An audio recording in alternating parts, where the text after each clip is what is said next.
I'll look forward to providing that information to the committee, and if it's not provided, we'll ask questions about why it doesn't exist. Thank you very much.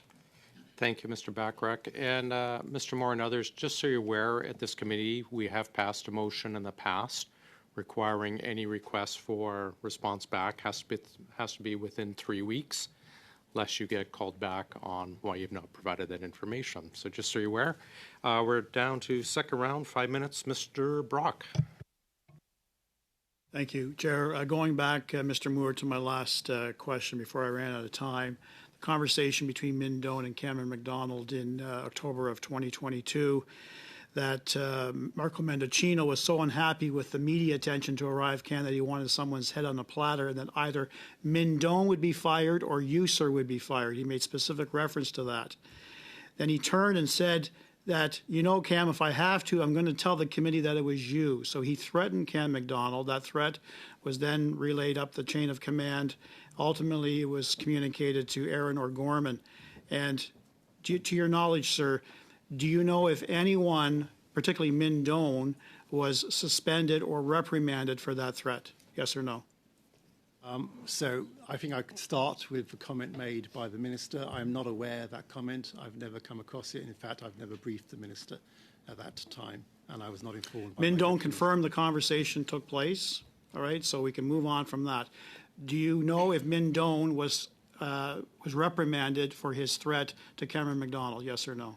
No, I do not, but I understand that this investigation is ongoing. Have you had any discussions with any of your ministers responsible for the portfolio during the ArriveCAN rollout? That would include Mendocino, that would include Blair, and that would include LeBlanc. Have you had any personal discussions with any of your ministers? So personally, I have briefed the ministers in terms of the SUPS-B and SUPS-C package in 2022. And also in terms of the announcement in the budget 2022 of the 25 million. Did you update any of the ministers with respect to the overruns with the ArriveCAN app? No, because of those briefings, it was a briefing about the supplementary estimates to prepare them for committee. Were you aware of any other senior executive who would have had those discussions? For instance, the President, the Deputy Minister, or Gorman and Osowski. Would they have had those discussions with those three ministers with respect to the cost overruns? I'm not aware, but I can't comment on for my President. Okay. You heard reference to the award that you received for the ArriveCAN, which really begs the question, why was the award given in light of the Auditor General's report and the Procurement Ombudsman report? Can you actually provide us with documentation, sir, as to how the three individuals identified at CBSA received those awards? Were there nominations, things of that nature? Can you provide that to the committee within 3 weeks? So again, I'm not aware of those awards, and so I'll have to come back to you on that. Okay. We heard last week from PSPC that 3 additional companies that received taxpayer monies and should not have received those taxpayer monies are being now investigated by the RCMP. Those 3 companies were not identified by the PSPC because of privacy concerns. Are you familiar with those 3 companies in question, sir?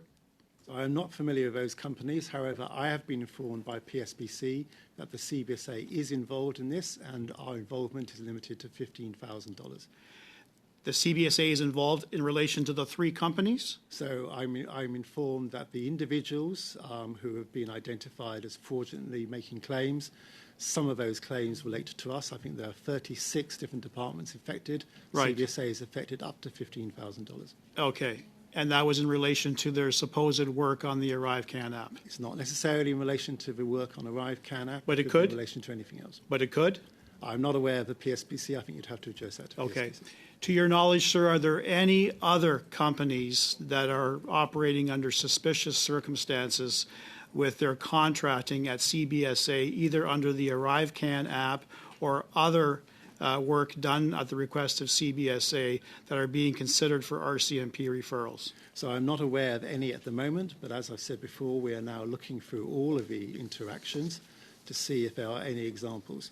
So, for example, we have done a review of our contractors who are working and whether they are included in the GEDS system. And we have identified a few names there, but I'm pleased to say in all of those cases, we have spoken to the other Thank you. employer. Thank you, sir. I have in my hand a multi-page letter addressed to Ariane Reza, the assistant, as she was then was, Assistant Deputy Minister for PSPC, in relation to the request for a national security exception in relation to one company. I'm looking at the third page of this document towards the bottom end of it. And you've indicated we have identified a supplier that has already successfully implemented a modern tool for risk assessments on shipments coming into Canada. That he was once involved with Transport Canada that leveraged technology to build a modern cloud-first approach, low-touch process to replace a manual high-touch process. That company in question is GC Strategies, Government of Canada Strategies. Is that correct? So I do not believe so, mainly because it refers to shipments. It does not refer to individuals, but perhaps I could ask Mr. Leahy to answer that. I am afraid that is our time. Perhaps next round you can